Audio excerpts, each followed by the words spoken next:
Hello everyone and welcome to class of specifications of 5G core architecture.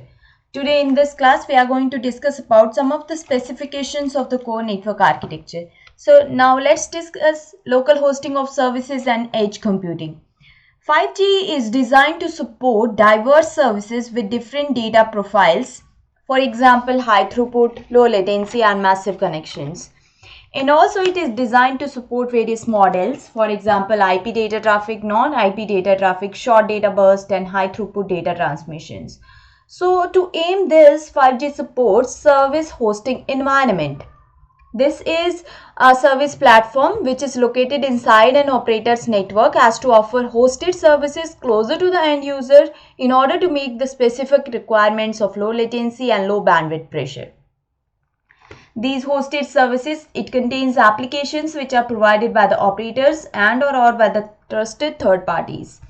It also supports flexible user plane routing so that user plane path can be selected or changed to improve the user experience or balance the network load. So when a UE or application changes location during an active connection, the system, it provides traditional session service continuity mode, which is known as SSE mode 1. This is session and service continuity mode.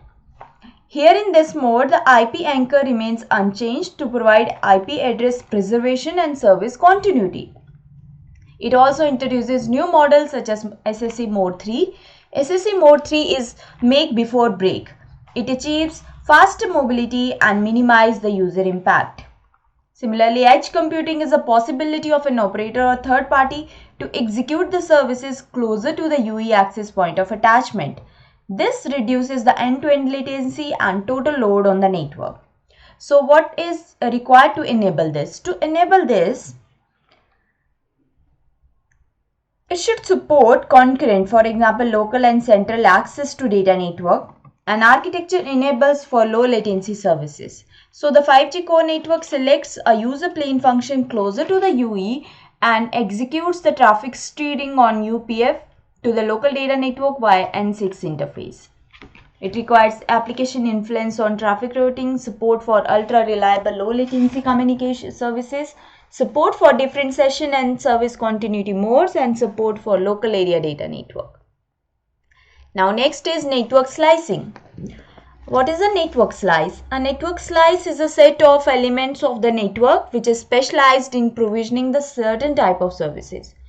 For example, there can be network slice for IoT, one for supporting classic UEs, one for V2X, etc. More generally, there can be different requirements on functionality like priority, policy control. And there can be differences in performance requirements like latency, mobility and data rates. Or they can serve only specific type of users like we have MPS users, public safety users, corporate customers, roamers and hosting and MVNO. Different slices can be used simultaneously. Now end-to-end network slicing is a major characteristics of 5G system. It is supported by every deployed PLMN to extent which is necessary for interoperate with other PLMN. For example, IoT slice from operator A can interconnect directly with IoT slice of operator B. So based on the business scenario, the operator can decide how many network slices to deploy, what function features to share across multiple slices. The characteristics of each slice are defined in terms of quality of service, bitrate, latency, etc. For a given slice, these characteristics are either predefined in 3GPP standard or operator defined. So what are the network slicing types? Types basically allows inter-PLMN operations with reduced coordination effort between operators. We have type 1, type 2 and type 3. It is dedicated, type 1 is dedicated to support enhanced mobile broadband. Type 2 is for ultra reliable low latency communication. Type 3 is for massive IoT. The UE may use multiple network slices simultaneously, including the network slice selection policies. NSSF function is there. It is designed with radio access network and core network capability and business level rules. And this is available of network slices per tracking area. Network slicing also support roaming scenarios. Network slicing into working with the evolved packet system with or without 4G DECOR. DECOR stands for Dedicated Core Network Selection Mechanism. It is required to be enabled. Next we have Unified Access Control. So depending upon operator policies, deployment scenarios, subscriber profile and available services, different criteria will be used in determining which access attempt should be allowed or blocked when congestion occurs in the 5G system. So different criteria for access control are associated with access identities and access categories. The 5G system provides a single and unified access control where operators control access attempts. So, a unified access control allows for categorizing each UE access attempt into one of the access categories. So, we have two aspects of access categories. So, the network can resist the UE access on a per access category basis.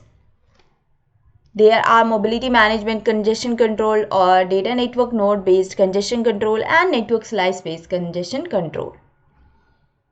Converged architecture for non-3GPP access. The 5G system supports 3GPP access technology including one or more of new radio, 5G radio and eUTRA as well as non-3GPP technologies. Potentially, it allows multiple access technology to be used simultaneously for one or more services on a UE. The system-defined core network architecture with common interfaces like N1, N2 and N3 for 3GPP and untrusted non-3GPP access. We have EUSF with the separated authentication server function enables a unified framework for 3GPP and non-3GPP access. We have seamless mobility among different access is also supported in this. For optimization and resource efficiency, the 5G system can select the most appropriate 3GPP or non-3GPP access technology for a service. It allows multiple access technologies to be used simultaneously for one or more services active on a UE.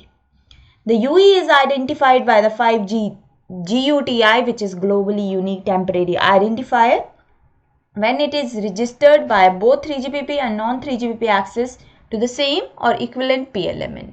Thank you so much.